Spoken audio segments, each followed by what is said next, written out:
चलिए अपनी सीरीज को आगे बढ़ाते हुए बेसिक साइंस और इंजीनियरिंग का अभी हम इंजीनियरिंग ड्राइंग अभी हम लोग सीरीज कर रहे हैं। देखिए बोलता है कि अगर दो प्लेट है जिनको ज्वाइन करते हैं रिविट से by placing them on the top of the each other, तो इसको क्या कहते हैं। अगर दो प्लेट्स है जिनको कि अगर हम ज्वाइन कर रहे हैं रिविट से तो उसको हम लोग बोलते हैं लैप जॉइंट। ठीक है। उसी तरह अगर हमारा दो प्लेट है जिसको कि हम जो है कवर प्लेट से करते हैं तो ये मेरा बन जाता है बट जॉइंट। आगे बढ़ते हैं। आप देखिए बोलते हैं कि इनमें से कौन सा वेल्डिंग जो है रिप्रेजेंट कर रहा है।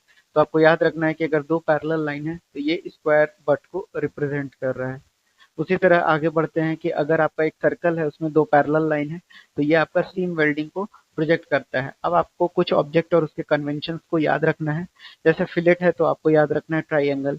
स्क्वायर बट है तो आपको भी बताया दो पैरेलल लाइन और उसके ऊपर जो है एक आर्क दे दीजिए। उसी तरह सिंगल भी बट जॉइंट कैसे हो जाएगा, भी लिख के ऊपर एक आर्क दे दीजिए। डबल भी को दो भी बनाइए ऊपर नीचे और उसके दोनों ऊपर आर्क दे दीजिए। उसी तरह सिंगल यू में यू लिख के सिंगल आर्क, डबल यू में डबल यू बना के दोनों तरफ से और आर्क लगा दीजिए। सिंगल बिवेल में आपको याद रखना है, पहले आप डबल बिवेल याद रख लीजिए कि के बनाकर और दोनों के ऊपर आर्क देना है, और सिंगल बिवेल में आधा के बना के आपको ऊपर से याद रखना है। तो ये सारी चीजें आपको जानकारी बिल्कुल याद होनी चाहिए। चलिए, थैंक यू।